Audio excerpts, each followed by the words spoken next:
Assalamualaikum warahmatullahi wabarakatuh. Halo teman-teman, apa kabar hari ini? Semoga kita semua selalu diberikan keselamatan dan kesehatan oleh Allah Subhanahu wa Ta'ala. Amin, Allahumma amin.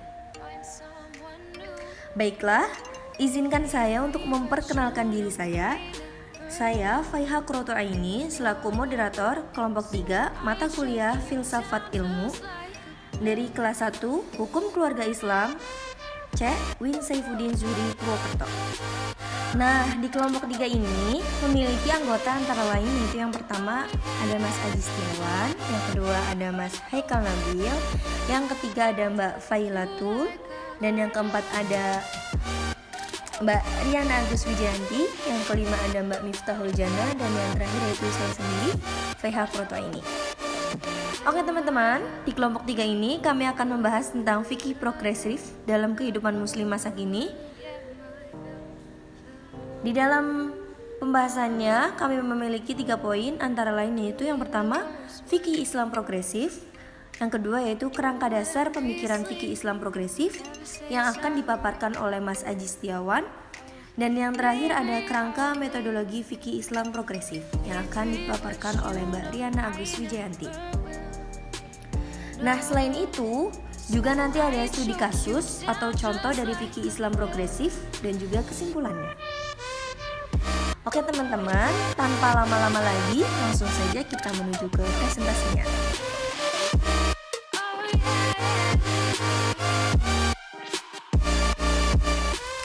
Selanjutnya saya akan menyampaikan outline fikih progresif dalam kehidupan muslim masa kini. Pada era kontemporer sekarang ini, agama terutama Islam sebagai doktrin atau ajaran Tuhan yang dijadikan pedoman hidup umatnya sering dituduh, kalau tidak malah dianggap gagal melindungi keberlangsungan hidup manusia dan nilai-nilai luhur kemanusiaan. Fenomena agama seperti ini terlihat dengan tidak pernah sepinya sejarah dunia dari perang dan terlibat dalam berbagai konflik. Dampaknya, agama dicurigai hanya dijadikan alat legitimasi perilaku manusia dalam mencapai segala hasratnya, atau dengan kata lain, agama secara mendasar dianggap sebagai sarana rasa keterasingan manusia dari ketidakmampuannya untuk menggapai kebaikan dan kesempurnaannya. Oleh karena itu, agama dianggap sebagai ajaran yang sudah usang atau out of date dan sama sekali tidak responsif terhadap persoalan kemanusiaan dengan mengatasnamakan agama. Bersamaan dengan keraguan terhadap agama berlangsung, sebagian orang mulai berpaling ke filsafat untuk mencari kemuliaan hidup. Filsafat dilirik sebagai ajaran yang membumi karena memang filsafat berasal dari bumi. Akan tetapi, karena kebenaran filsafat merupakan kebenaran yang relatif, ia juga mengalami gugatan dan dalam perkembangannya, filsafat dianggap malah menggiring manusia ke arah kehancurannya. Jadi kelompok kami akan membahas tentang fikih progresif dalam kehidupan muslim masa kini, yang terdiri dari 3 poin. Yang pertama yaitu pembahasan di sini terdiri dari fikih Islam progresif, kerangka dasar pemikiran fikih Islam progresif, dan kerangka metodologi fikih Islam progresif. Yang kedua yaitu studi kasus, yang ketiga kesimpulan, dan yang keempat referensi. Oke, memasuki materi yang pertama, yakni mengenai fikih Islam progresif. Pengertiannya sendiri, fikih dalam arti bahasa adalah paham atau pengertian. Hukum fikih adalah ketentuan-ketentuan hukum yang dihasilkan oleh ijtihad para ahli hukum Islam. Dan pada saat ini untuk merespon berbagai persoalan kemanusiaan kontemporer, sebagaimana dijelaskan di muka bahwa salah satu tren pemikiran Islam adalah Islam progresif, dan dalam bidang hukum Islam atau fikih muncul pula fikih Islam progresif. Fikih Islam progresif dengan demikian merupakan fikih Islam yang dibangun di atas landasan Islam progresif. Di sini para pakar muslim memiliki pendapat yang berbeda mengenai definisi dari Islam fikih progresif. Seperti Syed Hussein Al-Atos misalnya, menjelaskan bahwa tren Islam progresif tidak mengisyaratkan adanya abstraksi atau reduksi, melainkan sebuah istilah yang mengindikasikan bahwa Islam itu memang sejatinya bersifat progresif. Nah, pendapat kedua yang tidak setuju akan Islam progresif seperti Muzaffar yang menyatakan ketidaksetujuannya terhadap dan dengan liberasi Islam dan label progresif, konservatif atau liberal, karena menurut label-label seperti ini cenderung membatasi kemampuan seorang berbicara untuk berhubungan dengan audiennya yang disebabkan oleh perbedaan dan penggolongan masyarakat muslim. Nah, oke, selanjutnya kita masuk ke poin yang kedua, yakni kerangka dasar pemikiran fikih Islam progresif.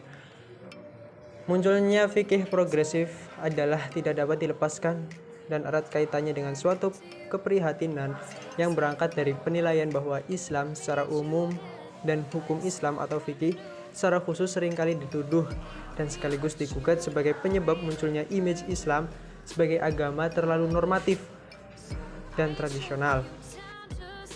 Fenomena dominasi dan stagnasi pemikiran keislaman pada umumnya dan hukum Islam khususnya sebagai tersebut di atas adalah realita yang tak dapat terbantahkan.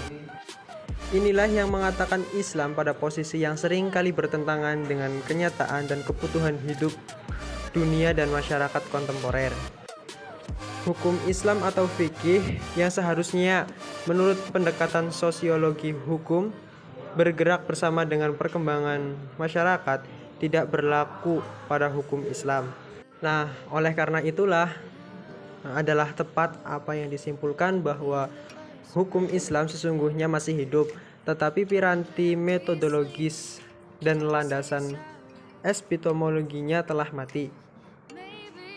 Inilah yang menjadikan hukum Islam stagnan dan tidak berdaya serta kehilangan daya responsifnya ketika berdialog dengan realitas yang selalu berkembang dan menuntut perubahan serta penyesuaian dalam masyarakat. Saya akan melanjutkan penjelasan dari Mas Aji, yaitu kerangka metodologi fikih dalam progresif. Secara mendasar, uraian tentang latar belakang fikih Islam progresif di atas juga mengindikasikan mengenai kerangka metodologinya. Akan tetapi sebelum memaparkan bagaimana kerangka kerja atau technical framework fikih Islam progresif ini, ada baiknya dilihat posisi pemikir muslim progresif dalam tren pemikiran muslim yang ada saat ini. Di dunia Islam kontemporer sekarang ini setidaknya terdapat 6 aliran kelompok pemikir muslim yang sedang mengemuka saat ini, yaitu yang pertama delegitis tradisionalis, merupakan aliran pemikiran Islam yang titik tekannya adalah pada hukum-hukum dikembangkan dan ditafsirkan oleh para ulama periode pra-modern. Yang kedua, the technological puriment, aliran pemikiran Islam yang fokus pemikirannya adalah pada dimensi etika dan doktrin Islam.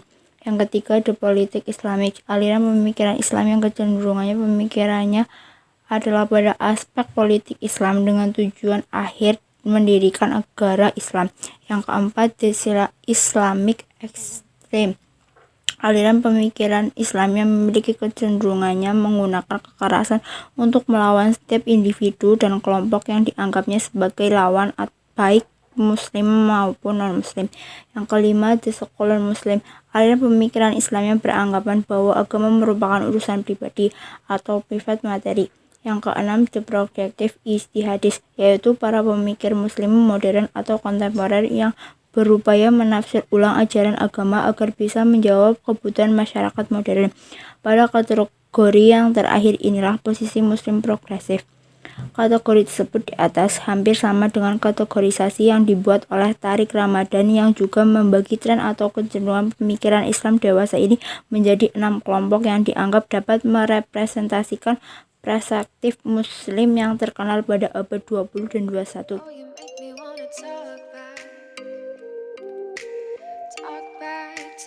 Baik, di sini saya akan melanjutkan pembahasan yang kedua, yaitu studi kasus. Salah satu contoh persoalan yang sedang dihadapi bangsa Indonesia sekarang ini terkait dengan gagasan di atas, selain sedang melemahnya ikatan kebangsaan, juga persoalan menguatnya eksklusivitas keagamaan yang kontra multikulturalitas di suatu pihak dan melemahnya semangat multikulturalitas sebagai daya perekat bangsa Indonesia di pihak lain. Demikian juga situasi saat ini di era Orde Baru telah melakukan pemaksaan dan penyeragaman seluruh entitas etnis dan budaya lokal dalam entitas yang lain yang disebut dengan identitas nasional, sehingga hal ini telah mengakibatkan legitimasi negara bangsa itu begitu melemah. Meskipun demikian, ketidakadilan sosial dan krisis negara bangsa ini bukanlah faktor tunggal suburnya gerakan-gerakan radikalisme agama. Munculnya sikap keagamaan sebagai komunitas penolakan total terhadap tradisi lokal, sekaligus pada perkembangan modernitas dengan tanpa kemampuan dan strategi dalam mengadaptasikan ajaran agama dengan kebutuhan sejarah dan konteks sosial, pada akhirnya akan melahirkan sikap eksklusif dan pandangan ekstrim dalam beragama. Baik, selanjutnya adalah kesimpulan dari materi fikih progresif. Dapat kita ambil kesimpulan bahwa pemikiran fikih Islam progresif berpijak pada konsep dasar usul fikih dengan mengedepankan konsep kontekstual based ijtihad yang bertolak dari nilai dasar-dasar Islam yang esensial. Nilai dasar Islam seperti keadilan, persamaan, kesetaraan, dan lain-lain diterjemahkan dan diintegrasikan sedemikian rupa untuk merespon isu-isu kemanusiaan kontemporer seperti demokrasi, hak asasi manusia, kesetaraan gender, hak-hak kaum minoritas, hubungan agama dan negara, budaya dan ilmu pengetahuan serta teknologi. Oke teman-teman, itulah presentasi dari kelompok kami yang dapat kami sampaikan, dan referensi yang kami dapatkan itu berdasarkan sumber. Yang pertama yaitu ada Yusdani Al-Mawarid, Journal of Islamic Law, volume 2 nomor 1 2012. Yang kedua ada Teguh Ansori Al-Syakhsiyah, Journal of Law and Family Studies, volume 2 nomor 1 2020. Yang ketiga yaitu ada Yusdani Madania, Jurnal Kajian Islam, Usul Fikih dalam Hukum Islam Progresif, volume 19 nomor 1 2015. Kemudian ada Rusdiyah, Jurnal Pemikiran Islam, volume 2 nomor 1 2019. Dan yang terakhir yaitu ada Ahmad Edward, Genealogi PAI, Jurnal Pendidikan Agama Islam, volume 6 nomor 2 2019. Sekian presentasi dari kelompok kami, kurang lebihnya mohon maaf. Pergi memancing ke Sungai Sula, Mila dipancing di hari senja. Salam undur diri dari saya untuk teman-teman semua. Wassalamualaikum warahmatullahi wabarakatuh.